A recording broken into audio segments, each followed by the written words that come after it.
Good afternoon, and welcome to this session of Wilmington City Council's Finance and Economic Development Committee meeting. My name is Bud Friel, and I'll be hosting the meeting this afternoon.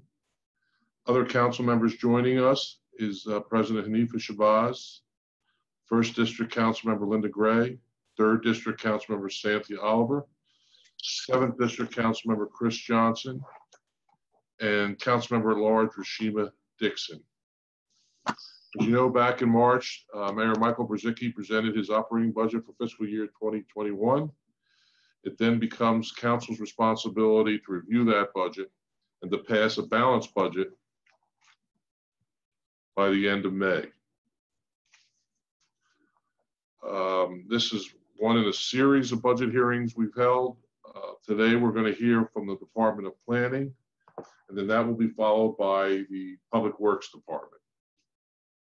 I just want to warn people again that this budget had a 0 tax increase and a 0 water sewer fee increase.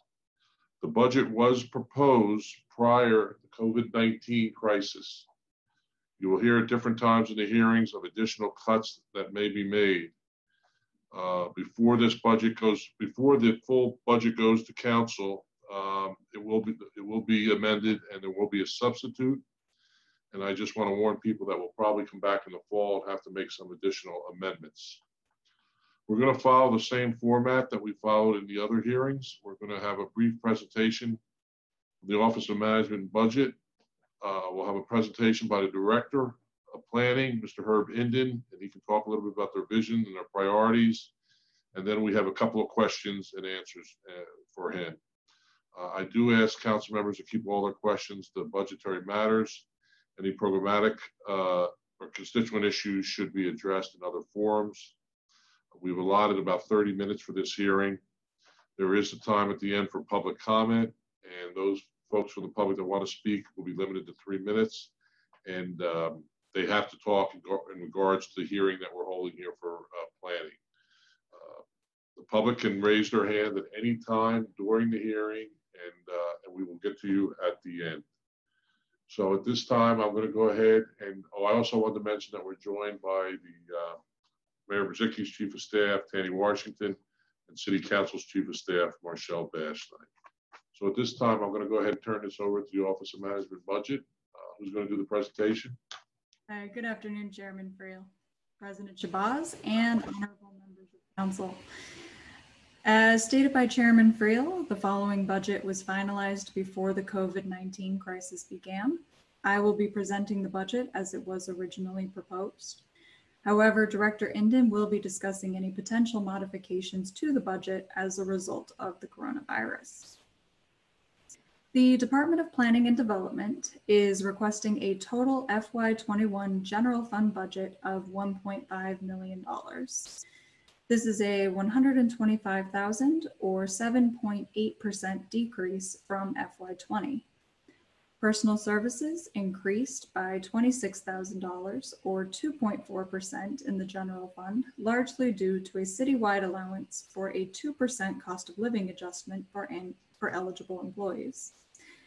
MS&E decreased by a net $97,000, primarily because of a $100,000 decrease to consultants, which reflects the removal of funding for 2 one-time projects that were budgeted in FY20. Debt service decreased by $54,000, largely due to a reduction in costs associated with a projected debt refinancing. This concludes my presentation, and I'm happy to answer any questions you may have.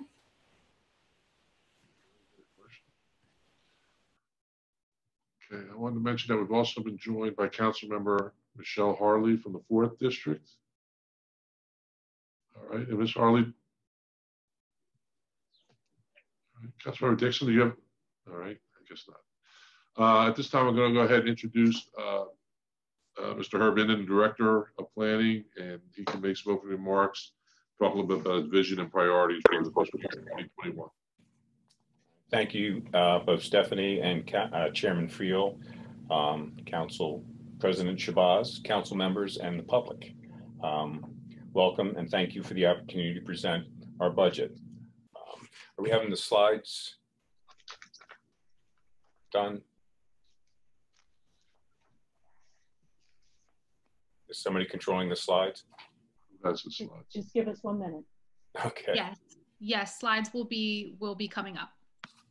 Okay. Councilmember Dixon, did you have a question? Yes. For some reason, my hand went down. Just a quick question. To Stephanie, what I saw inside the budget justification package, for some reason, it has the Office of Economic Development in the packet instead of the Planning Department. So I wanted to make that clarification. Oh no, I'm so sorry. I will send a new packet for you guys. Thank you. Sorry about that. That's all, Councilman Friel. Thank you. Thank you.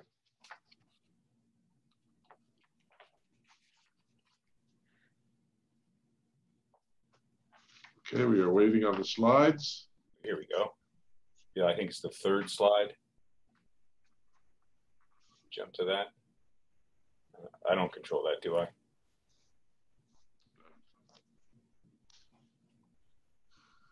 All right. Okay. Slide 3. Next slide. Next, and next. One more. There you There we go.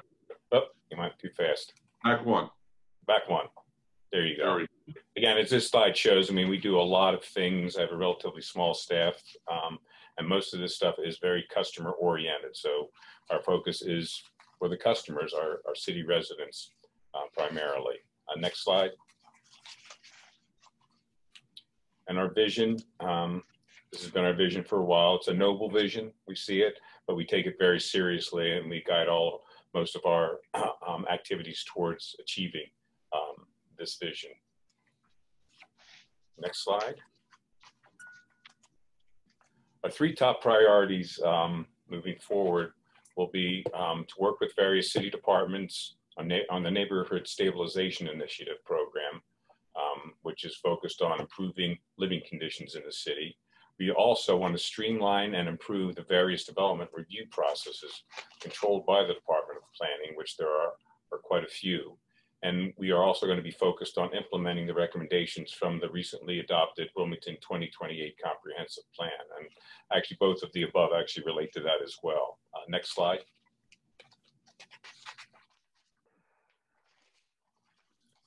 All right, so to track these items, what we're going to be doing with the Neighborhood Stabilization Program, this is a multi-departmental initiative, and what we're going to do is track and coordinate the number of departmental meetings for this initiative. And also we are trying to develop measures to determine the effectiveness of this program. We also want to identify areas within the various departmental review process. Like I stated, there's subdivision review, waterfront landscape review, among a few, to improve timing and efficiencies here. Again, thinking of our customers and ourselves too. It'll help us if we become more efficient to be more productive as well. We also want to identify and prioritize recommendations, again, from our recently completed Wilmington 2028 Comprehensive Plan, such as zoning code changes and improvements to neighborhood connectivity and things of that nature. There's a whole list of things. If you go to the document in the back, we'll be going through that and trying to prioritize. And again, the things that I have already mentioned are part of that. Next slide. Okay, let's go ahead and jump into the questions. Discuss the $150,000 budgeted for ADA assessments in the consultant account line, and there's a number of sub questions here. Specify the time frame for expending the remaining 100 in this current fiscal year. ADA stands for the American Disabilities Act. Specify the total amount budgeted and expended per year for the life of the ADA assessment project, and then we'll get into a couple more pieces of it. At least we lost our slideshow. And, until we can get that back, the $100,000 is actually not part of the ADA. It was in this line. We had 2 other projects that we were that we're going to be working on this year. You there? Yes, go ahead. All right, next slide, I guess, right? Yeah, we have the next, there it is. We wanted to do one project for underpass lighting, and also, again, noting our zoning code, which is very old and has been in the past just kind of patchwork improved. We want to focus on starting to do that. And the first area we want to focus on is the waterfront portion of that code. Basically, because this is kind of a very this part of the code is easy to identify, and it's also, since its inception, the waterfront has changed greatly. So we feel there is a need to make improvements to that portion of the code. As far as the ADA plan, the purpose, for those who don't know, this is a federal mandate, and the completion of this project will be dependent on funding availability. It's anticipated that if we do, are able to receive funds, that it'll take FY21 and FY22. We'd hope to be done in FY22 on this. As to the funds that have been budgeted and spent thus far, we had 125,000 budgeted in FY18, but we're not able to really enter into the contract until FY19, and the funds were spent in FY19. We have 150,000 budgeted this year, of which 143 has been spent, and we expect to spend the full amount by the end of this fiscal year. And then we are requesting 150,000 in FY2021. Now, this is one of those areas that may be, subject to the COVID issue, raised with our revenues. We're not sure if we're going to be able to do that or not, but our hope at this point is that we can continue with this. The portion that we're going to be focusing on over the next 2 years are our roads. And the past 2 years have been focused on city facilities and our things like our parks and recreation,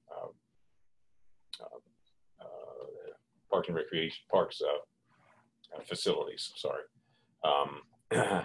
Coordination for this has been primarily with Parks and Recreation and our Public Works Department, again, for the likes of affecting accessibility, for the likes of street improvements. Mr. Ernie, I just want to make sure I understand. So there is money in the fiscal year 21 budget for the ADA project. Yes, we've requested that. Right. Just don't know if it's going to make it through to the final. Exactly. Okay. Exactly. Okay. All right. All right. Discuss the planned use of 47,000 budget and temporary salaries account line for historic preservation planner. Specify if there's any matching funds. Yes, this money is for the historic preservation planner, and there are $12,650 in matching funds from the state. And again, this position is actually quite valuable. They perform a lot of federal reviews when we receive federal funding for the Section 106 efforts on historic properties, and also things required by HUD and the CDBG program. They work hand in hand with our environmental reviews for these same types of projects. Okay. Can you provide us with an update on the capital funds available for the neighborhood planning councils? A list by district would be helpful. I think we have that in the next slide. Or the next slide. Or the next slide. There it is. That's what we have as of what we have as of today per council. There are several projects that are still waiting to be approved by the committee. We haven't had the opportunity to get them together, but we will do that once we figure out. I guess we'll have to do a Zoom meeting to do that. But there's one I know in the first district. They've had some improvements done to the 2900 block of Market Street, which Public Works did put some money out for that. They want to be reimbursed by, I think it's about $11,000. There's some welcome signs that the third district has been waiting for. We've been actually working on this a long time, and I appreciate their patience in getting this one to where it is actually able to be implemented. That's about a $10,000 project. And in the fourth district, they want to fund improvements to Barbara Hicks for about $50,000, but I think right now they are having difficulty getting volunteers for the board of directors to approve these projects. So we need to keep working with them and see where they are in that regard. Okay. Well, but what you're saying is there are projects pending, right, and the funds have not been deducted from this total yet. Right. All right. Okay. All right. Ms. Harley, Councilmember Harley, did you have a question? Yes, sir. Thank you, Mr. Chair. How you doing? I'm all right. Good, good, good. So, the comment you made regarding the board of directors, what exactly do you mean by that? When I spoke to them, they weren't able to get people. They don't have a board of directors, is what I understand. And I don't know if you've been in contact with them, because again, they've come up with this project that they want to fund, but they, again, as far as the rules and regs go on this, they need a board of directors to approve it. Councilmember Harley, you may want to discuss this with Mr. Indian. Yeah, offline. Yeah, Okay. I will. I just wanted to get clarity on what that. Thank you. Do you want me to? I'll give you a call tomorrow. Let's say, if you want to send me your phone number. Yes, Yeah, I will do that. Thank All you. right. Other questions from council members?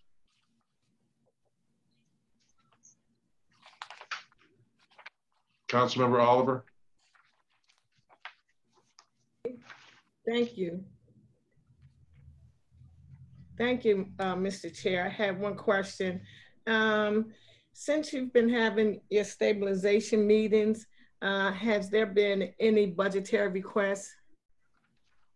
Not that I know of related to that. Again, we're working with L&I and Public Works and Police and such, and they may have themselves. And plus, our meetings have not been ongoing at this point. I guess we're trying to figure out how that can happen in the near term with the situation we're in. Thank you. The last, Chief of Staff Washington, did you have a comment you wanted to add? Yeah, I just wanted to let council know that as a part of our bond bill request to actually support the neighborhood stabilization projects, we requested about $1 million towards that. I just wanted to let her know that. That is from the state bond bill? Yes. Okay, thank you. All right. Before we get the org chart, I see a chart here, Mr. Indian, with some cuts. Have you already made these cuts to your budget? You mentioned here the travel line, the registration, and the furniture line.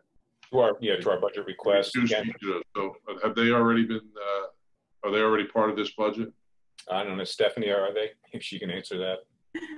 No, they're not. Just like any other potential cuts, they will be added to a revised third and final. Okay, all right. I just want to clarify. Okay. Of course, the last question is his org chart, which he has provided us. Are there any other questions from council members? Councilmember Oliver? No, I'm okay. No, I'm okay. Okay, Councilmember Dixon? Thank you, Councilman Friel. Just had a quick question around, has your department director ending been impacted in some way by COVID other than what you stated, or are there any additional funds, or especially because I know CBG dollars are appropriated to your department too? Will any of that be affected? That I'm not sure about. I know, we have one position which does environmental reviews, which is partially CDBG funded. So I haven't heard anything at this point. So other than that, again, depending on what kind of cuts happen because of the COVID-19, other than what I presented here, I don't know of anything else. Hey, Chief of Staff Washington? Yeah, just to answer that question, nothing is going to impact his allocation related to COVID. It's an administrative cap. And as far as I know, that cap is going to remain the same.